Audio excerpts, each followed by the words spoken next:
Welcome back. Well, pelvic organ collapse. Sounds a little scary, doesn't it? Certainly does. Here to tell us what it means and what you can do about it is gynaecologist Anil Sharma. Thank you, Anil. No worries. How common is this? It sounds really scary, like a prolapse of any sort is something falling out where it shouldn't do and ending up where it shouldn't be. Yeah, look, prolapse comes from a word, prolapsus, which means to slip forth. So that's exactly what you're saying. I mean, it's a bit of your body that's come outside where it should be.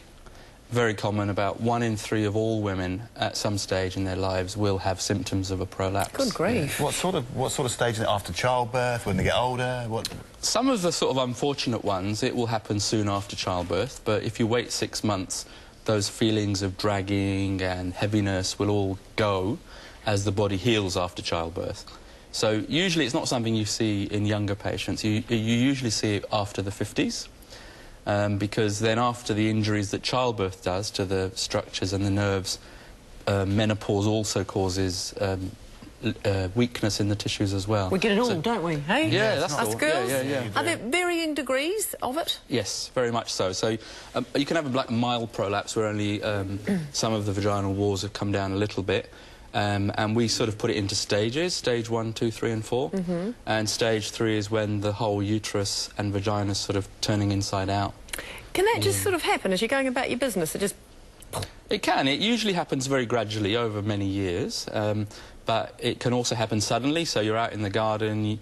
A lot of my sort of titirangi patients have got big sections. They're out with their wheelbarrow lifting 40-kilo bags as you do, and they just notice that it suddenly got worse on a particular day. So or they might say there was a day where they spent 8 hours weeding, and it got a lot worse that day. Yeah. How big is the uterus when it's on the? I mean, do they put it in the wheelbarrow and come round to you? I mean, what sort of size are we talking about here? The uterus itself is small. Is it? Yeah, but if you think about what's on the other side of the uterus, it's all the bowels and things.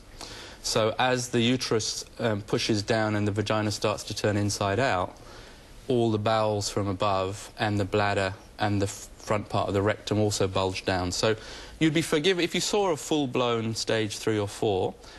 You'd be forgiven for thinking... Save me from that, Doc. I really don't want to see that. You won't have any need to see a full-blown 3 or 4. But if you did, you'd be forgiven for thinking that the uterus was that big. Like a small ball. Like a small